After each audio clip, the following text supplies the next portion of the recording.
우리가 흔히 아는 대학들의 명성 있잖아요. 근데 그 뒤에서는 지금 눈에 보이지 않는 아주 혹독한 재정 스트레스 테스트가 벌어지고 있습니다.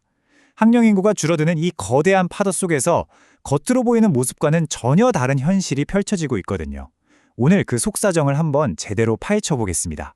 자, 이게 참 아이러니한 상황인데요. 한번 보세요. 학생 수는 계속해서 줄어들고 있는데 이상하게 학생 한 명에게 들어가는 교육비 투자는 오히려 늘고 있다는 겁니다. 이게 단순히 물가가 올라서만은 아니고요. 대학들이 점점 연구 중심으로 체질을 바꾸면서 나타나는 현상이기도 한데 바로 이 숫자 뒤에 진짜 이야기가 숨어 있습니다.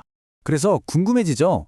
과연 한국 대학들의 저 화려한 담장 뒤에선 지금 무슨 일이 벌어지고 있는 걸까요?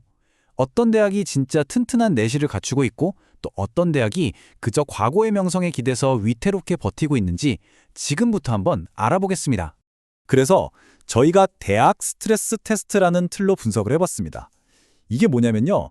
대학의 이름값이나 입결 순위랑 실제 학생 한 명에게 얼마나 투자하는지 그 교육 투자비 사이에 차이가 얼마나 나는지를 따져보는 거예요. 이걸 보면 어떤 학교가 재정적으로 튼튼하고 또 어떤 학교가 외부 충격에 휘청일지 아주 명확하게 드러나게 될 겁니다. 말 그대로 대학의 진짜 힘을 들여다보는 거죠. 먼저 첫 번째 그룹은 고위험군, 그러니까 말 그대로 거품 붕괴 위험이 있는 대학들입니다. 브랜드 네임이나 인서울이라는 위치 덕에 겉보기엔 멀쩡해 보이지만 정작 학생을 위한 투자는 부족해서 위기가 닥쳤을 때 굉장히 취약할 수 있는 곳들이죠. 그와는 반대로 안전자산이라고 불릴 만한 대학들도 있습니다. 여기는 압도적인 투자로 기초 체력이 워낙 튼튼해서 어떤 충격이 와도 끄떡없이 버텨낼 수 있는 그런 대학들입니다. 결국 핵심은 뭐다? 바로 투자인 겁니다. 자, 그럼 먼저 경고등이 켜진 곳들부터 한번 살펴볼까요? 이름값에 가려져서 잘 보이지 않았던 재정적으로 취약한 고위험 대학들입니다. 이름은 번지르르한데 속은 좀 부실한 곳들 말이죠. 이 표 이거 정말 흥미롭습니다. 안양대학교는 교육비 투자가 너무 낮아서 거품 붕괴 1순위 후보로 꼽혔고요. 부산의 동아대랑 대구의 계명대는 투자 규모에 비해 입결이 너무 높다. 한마디로 고평가 경고를 받은 셈입니다. 조선대나 명지대도 마찬가지로 과거의 명성과 위치에만 너무 의존하고 있다는 평가를 피하지 못했네요. 그리고 이 명단에서 아마 가장 충격적인 이름일 겁니다. 바로 한국외국어대학교입니다. 인서울 주요 대학 중에서는 가장 위험하다는 분석이 나왔는데요. 그 높은 명성과 입결 순위에 비해서 학생 한 명에게 투자하는 교육비는 사실상 하위권 수준이라는 거죠. 이건 정말로 명성만 믿고 있다가는 큰일 날 수 있다는 강력한 경고 신호입니다. 자, 이제 좀 분위기를 바꿔서 아주 튼튼한 요새 같은 대학들을 만나보시죠. 이 학교들은 그냥 옛날 명성이 아니라 실제 막대한 투자를 통해서 미래를 준비하고 있는 곳들입니다. 이 대학들을 한 문장으로 표현하면 딱 이겁니다. 압도적인 투자로 기초 체력이 튼튼해서 어떤 충격에도 버틸 대학. 이것보다 더 정확한 설명은 없을 것 같네요. 서울대는 말할 것도 없죠. 브랜드 파워에 학생 1인당 5,600만 원이라는 어마어마한 투자까지 모든 걸 다 갖춘 유일한 완전체로 평가받았고요. 한국기술교육대는 취업사관학교라는 별명답게 앞으로 인구 절벽 시대에 가장 빛을 볼 대학으로 꼽혔습니다.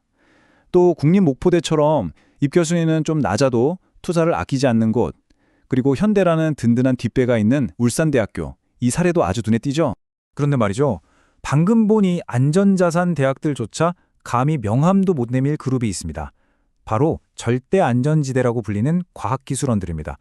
포스텍, 디지스트, 쥐스트, 카이스트, 유니스트 이 5곳은요. 일반 대학과는 완전히 다른 리그에서 뛰고 있다고 보시면 됩니다. 왜 절대 안전지대냐고요? 자, 들어보세요. 학생 1인당 교육 투자비가 무려 7천만 원을 넘어서 1억 원에 육박합니다. 이 숫자를 딱 보면 왜 이 대학들이 다른 차원에 있는지 바로 이해가 되실 겁니다. 투자의 규모가 곧 경쟁력이라는 걸 그냥 온몸으로 보여주는 거죠. 자, 이제 개별 대학 이야기에서 좀 더 시야를 넓혀보겠습니다. 바로 수도권과 지방 사이에서 벌어지고 있는 아주 심각한 격차, 대학의 지역 격차 문제입니다. 그래프를 보시면 수도권이란 지방사립대 둘 다 투자를 늘리고는 있어요. 그런데 문제는 그 시작점, 즉 출발선이 너무 다르고 또 달리는 속도도 달라서 시간이 갈수록 그 격차가 점점 더 벌어질 수밖에 없는 구조라는 겁니다. 이게 바로 지방사립대의 미래를 어둡게 보는 이유죠. 그렇다고 지방대학들이 그냥 손 놓고 있는 건 아닙니다. 특히 지방거점 국립대학들은요, 정말 막대한 재정을 쏟아부으면서 말 그대로 돈으로 붕괴를 막아내고 있는 중입니다. 확실히 방어는 하고 있지만 이미 저만치 앞서 나간 수도권 사립대와의 격차는 여전히 큰 숙제로 남아 있습니다. 그래서 이제는요, 우리가 생각의 틀을 좀 바꿔야 할지도 모릅니다. 어쩌면 어중간한 인서울 대학에 가는 것보다 이렇게 막대한 투자를 받는 최상위권 지방 거점 국립대학의 교육의 질이 실제로는 더 높을 수도 있다는 사실. 이건 우리가 알던 대학 서열에 대한 통념을 완전히 뒤집는 이야기죠.